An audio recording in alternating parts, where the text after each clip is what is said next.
neseniai rinkoje pasirodė naujutėlis Canon modelis patiem paprasčiausiam vartotojam fotografavimo, tai Digital Lixus 95.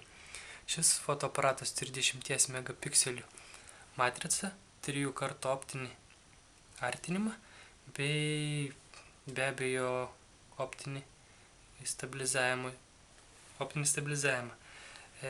Viduje yra įdiegtas naujas DG4 procesorius, kuris leidžia greičiau išsaugoti ir nufotografuoti informaciją, geriau atkuria spalvas bei dirba greičiau. Didesnis kroviklis, didesnės talpos baterija.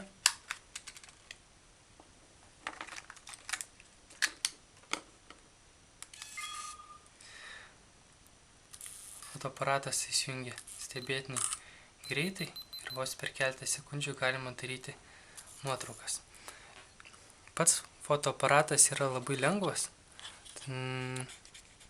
galima sakyti plasmasinis, tačiau to nereikėtų laikyti kaip minusą, ypač jeigu norite jį kažkur nešiotis vakarėlyje, šokiuose ar gimtadienį. Jis nėra sunkesnis už telefoną ir dėl to labai patogu jį nešioti su savimi. Galima šokti ir bet kuriuo momentu jį vos įsitraukus iškart padaryti nuotrauką. Fotoaparato valdymas yra, kaip ir visų paprastų fotoaparatų, elementarus. Mygtukas nuotraukos peržiūrai, slinktis autofotografavimui, fotografavimui nustatytais parametrais.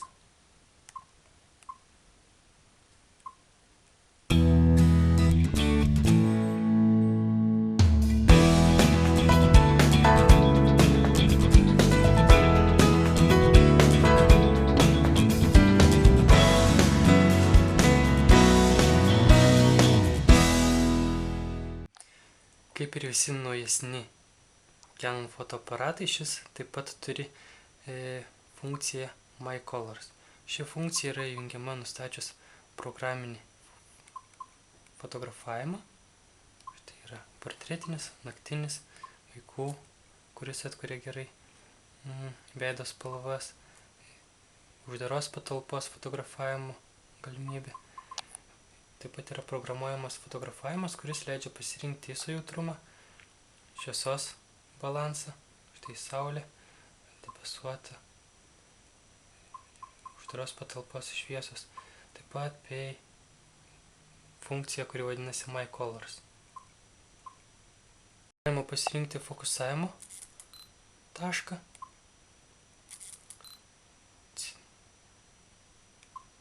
bei lėtą arba greitai fotografavimą.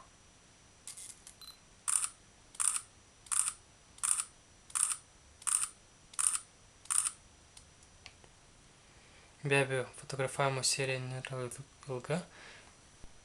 Pagrindinis šio fotoaparato privalumas yra paprastas naudojimas, labai greitas pasirinkimas darbui, optinis stabilizavimas nuo tokios klasės pigiam fotoaparatui.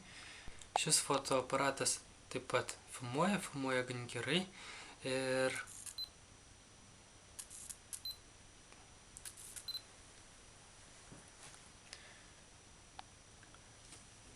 filmavimo metu gali artinti tik skaitmeniniu būdu. Tai optinio artinimo filmuojant nėra.